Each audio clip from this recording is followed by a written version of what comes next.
again, everyone. Welcome to our Soybean Shoptalk series. I'm Janna Fritz, the CEO for Michigan Soybean Committee. Today we're in Bayport, Michigan with Corey Oeschger. Nice to see you, Corey. Thanks. Thanks for being a part of this series. No problem. Today's topic is drones. Now, some of you who have watched our series before might know, yes, we did a drone series. However, we have a different focus on this drone series. Corey is the owner-operator of Thumb Drone Works, correct? Excellent. So before we get too far into this, tell us about the farm. Corey, tell us about the operation and what you're doing here. So I farm with my parents and my wife. We farm cash crops and we got a feedlot operation. So awesome. All right, so Thumb Drone Works. How did you get into drones? How did this get started? So it's been the history. A little over 10 years ago now, I saw a blurb in a farm magazine, trying to remember exactly, about drones, and I thought, man, those look like fun. I've always kind of been into flying airplanes, and so I started looking more into drones and seeing what they could do and figure out how to justify it to our farm and my wife while I needed to spend a whole lot of money on a drone. So I got thinking, well, we try and do a lot of tiling every year, and in the springtime, the white runs of where the tiles show up in the field, yep. It's always hard to see that. You know, you either pay for a plane or you kind of go out there and look, and I thought, man, a drone, you just pop it up and take a picture, save you a ton of money and time for the tile guys. So I ended up buying one and started doing that on my own, and a friend of ours that's a tiler heard about me and started hiring me to do stuff, and this is back before the government even got involved in having a commercial license and all that. Right. So I thought, man, I'm gonna make all kinds of money doing this. So I started doing just looking for tile maps. Did that for a couple of years, and then the government came out with their Part 107, and so I got that and continued. But then I needed to figure out, okay, tile runs is just one thing. There's got to be more uses. Right. You know, so we started looking at crop damage for insurance purposes, and started doing that because when the drones first came out, they were really basic, didn't do a whole lot, just a camera. Or the longer that drones have been around, or the more it seems like the technology, just like computers, are just taking off. Yeah. So they kept coming out with different programs to use those images to do different things, and same with cameras to look at the crops a better way. So I just started investing in that stuff because my business was taking off. Great. The best way to describe my Thumb Drone Works was, it's a hobby that blew up. So fair enough. Yep. Excellent. So, okay, so here is a drone example. So I have the props off of it now, but it's just a real basic DSLR camera on here. This is called a Inspire 2. I use 3 basic drones. This is the biggest one I have now for doing large areas or windy days. This one works the best, and I have all the way down to just a real little mini one that I can almost put in my pocket. Wow. To, if I'm out spraying or something, I'll take it. Oh man, the spot looks weird. I'll just throw it up, go up, take a picture, and okay. Something I can show my agronomist or seed guy or whatever. Right. to see. So yeah. Great. Okay, so speaking about that imagery, we want to make that the real focus. So what are we looking for? What do you see in the pictures? Is it infrared? Is it, just a high elevation photograph?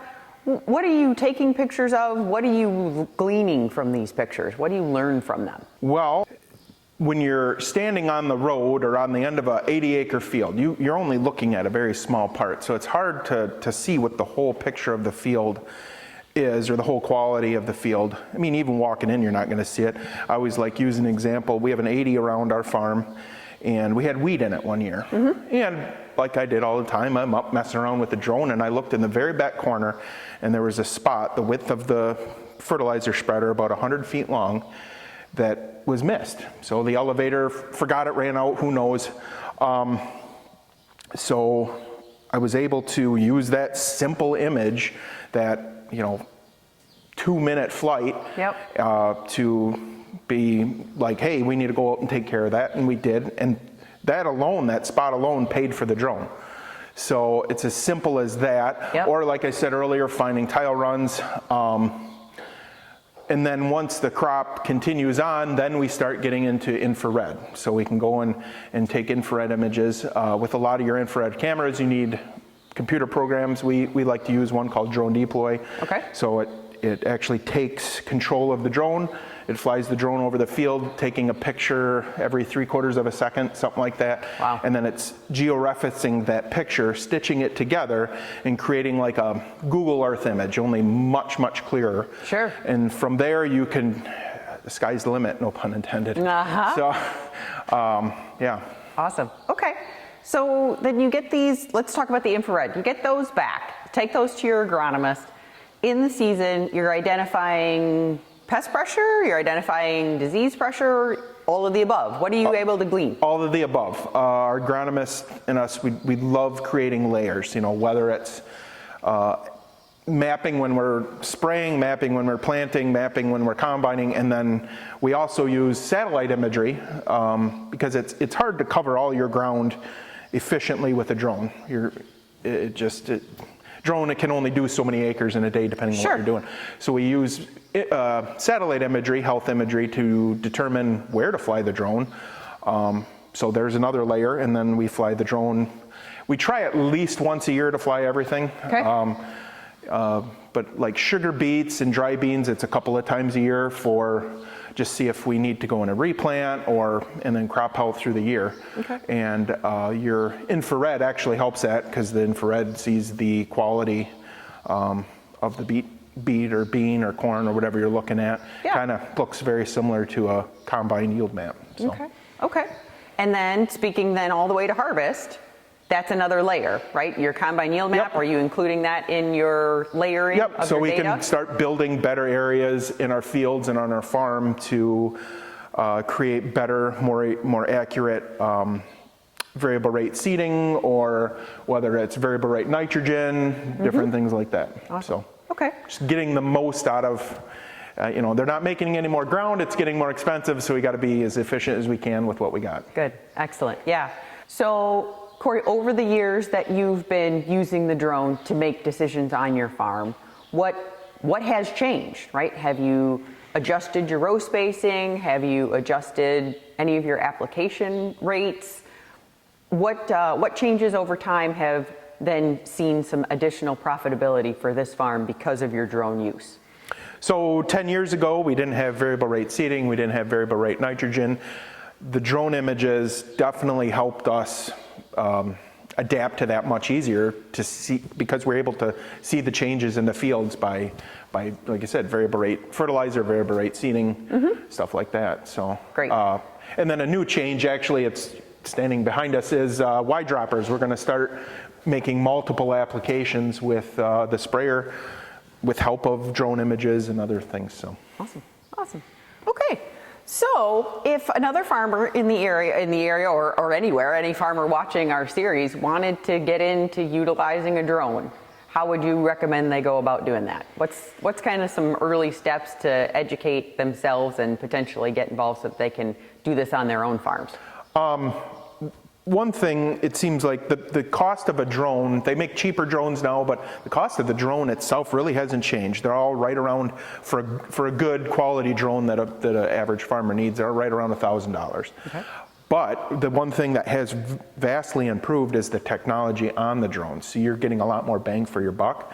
So it's not necessarily about what kind of drone to get, it's what you're going to do and what's going to bring a return on your farm. So I always like saying just same thing I did for as simple, around here anyway, as simple as using it to map tile in the spring. I think every farmer is always looking to improve tile on their farm. That is the quickest and easiest return on investment for a beginner. It's the easiest to learn how to fly it. You're not busy with anything else in the spring, so all you have is time, a lot of time. Sure. You go up and just fly it and look at tile strings. So that's the best starting point in my mind. Okay. All right. So then you also referenced, licensing and FAA and government. Is there anything special that any farmer needs to look into with that? Do they have to have a special license? Do they have to have? What are some of the regulations they need to be mindful of? It gets a little sticky in there. I try and keep up on the legalities of it, but it is difficult. It's changing. Changing, yeah. So don't take what I say legally, but. What did you do? Let's go with that. It might be different now, and all farmers need to look into it for its current, what's current so that they can maintain regulations. But what was your experience? Before Part 107, it was, you just kind of did your thing, and then they came out with some other stuff that was a little hard. And then when Part 107, you take the test, you go do it.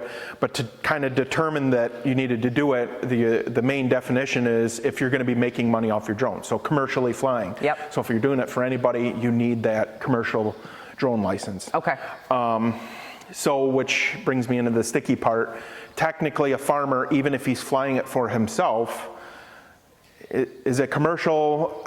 You're making money off it? Sure. I don't know. I don't have a good answer for that. Yep.